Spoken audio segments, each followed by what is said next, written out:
If you've watched the build show for any length of time, you know how I love my hidden doors. I'm in a client's house who's given me permission to film this, and we've got a hidden safe behind a door. Let me show you how we did that. First off, the client liked this kind of modern farmhouse look, transitional, and going vertical on the shiplap really gives you the ability to hide a door. So when we come through this kind of main living room space, you can see that vertical shiplap's running through this whole two-story stairwell. Then we ran that shiplap into this foyer space. The master bedroom is beyond here, and that allowed us to do this right here. You can see that shiplap's running through. And the beauty of vertical shiplap is you can hide a door right in that space. So check this out.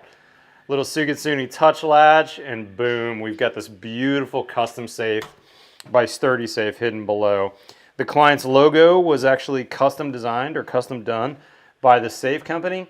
And he gave me special permission to show you his collection. I wasn't sure if he'd allow me to show you this, but he's a really big spoon collector. So there's some pretty rare stuff in here. I mean, I think this is a 2007 Walmart only selection right here, only found on Walmart.com. Pretty hard to find. He's also got some cash in here. You know, some pretty thick racks of money in case there's really something that goes down. And this Sturdy Safe has a safe within a safe, which is kind of a cool option. So we've got a second safe up top with really the big cash in case something really goes crazy. Anyways, today's build show is sponsored by my friends at Sugatsuni. Let's get going.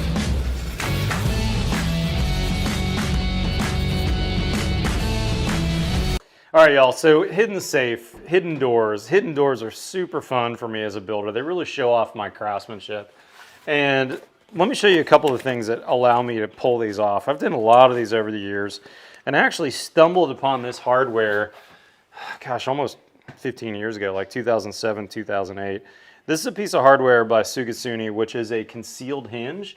It's gonna be a little hard to see it from your angle, but I've got 3 of them on this door. I think they can hold about 150 pounds per hinge.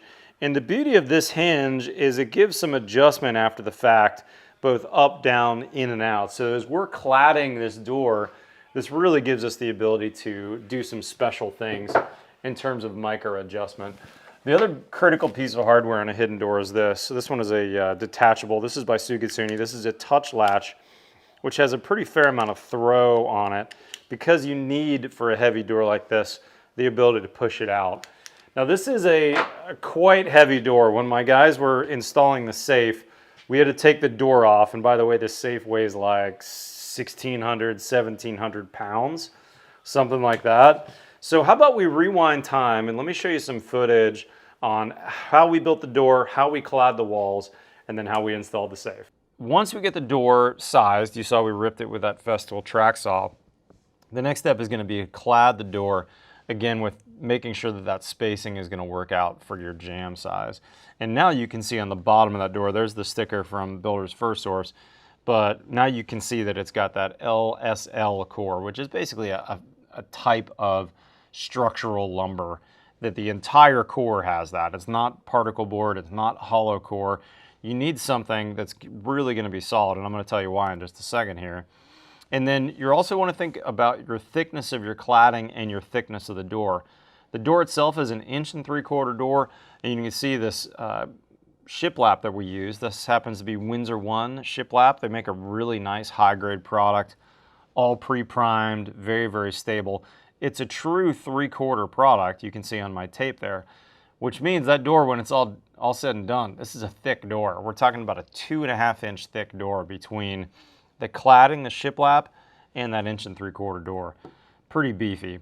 Now when we installed it, we did it 2 ways. We both used adhesive. I happen to use Loctite's Power Grab. There are other products you could use as well. We like Power Grab, especially for ceilings, because it requires less nails. But in this case, we're running 2 stripes down just to make sure that board's not going to move on us. And then we also did a few face nails, and you can see that on the right. To the right of that Loctite symbol, you can see one of the nail holes there.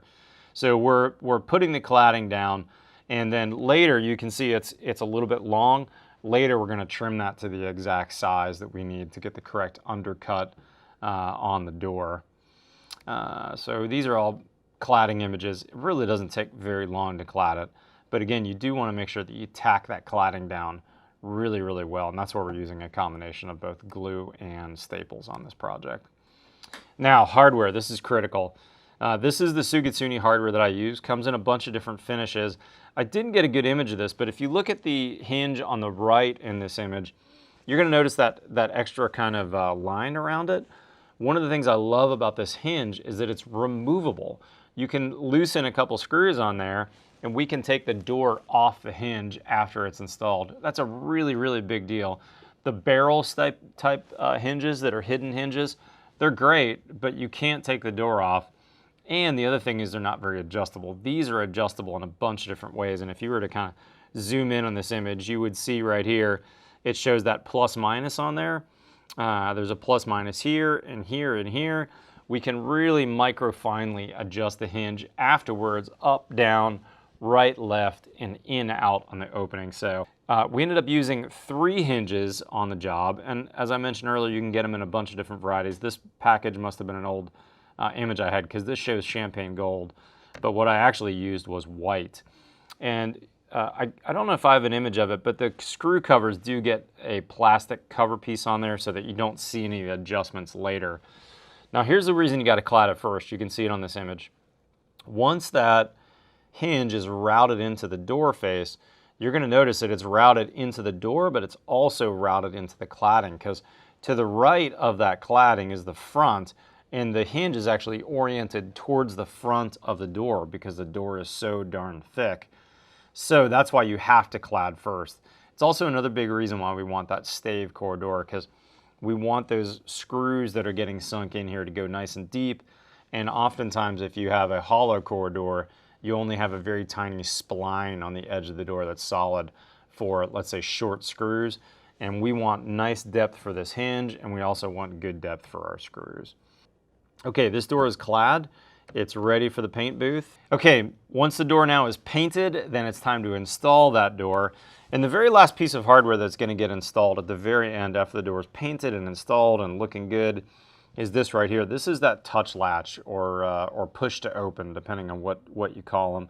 Sugatsuni now makes one. For many years I used St. Louis designs, but now that Sugatsuni makes them, they're actually pretty darn affordable. And what's cool about these is they have a pretty good amount of throw. I don't know the exact poundage, but I would willing to guess that it'd be at least a 10-pound throw to push that heavy door open. And the tip of this is magnetic, so when the door closes, the magnet is holding the door closed. I'll put links in the description to all the parts and pieces that we used to Sturdy Safe, the exact model, all the Sugatsuni parts that I used on this project. And if you're not familiar with Sugatsuni, amazing company. Their operations actually are out of California as well. They have a showroom in Chicago. They have great people. So if you're doing a project like this with a hidden door or anything special, they probably have some hardware that you would utilize or be able to utilize on your project. Guys, follow me on Twitter and Instagram. Otherwise, we'll see you next time on thebuildshow.com.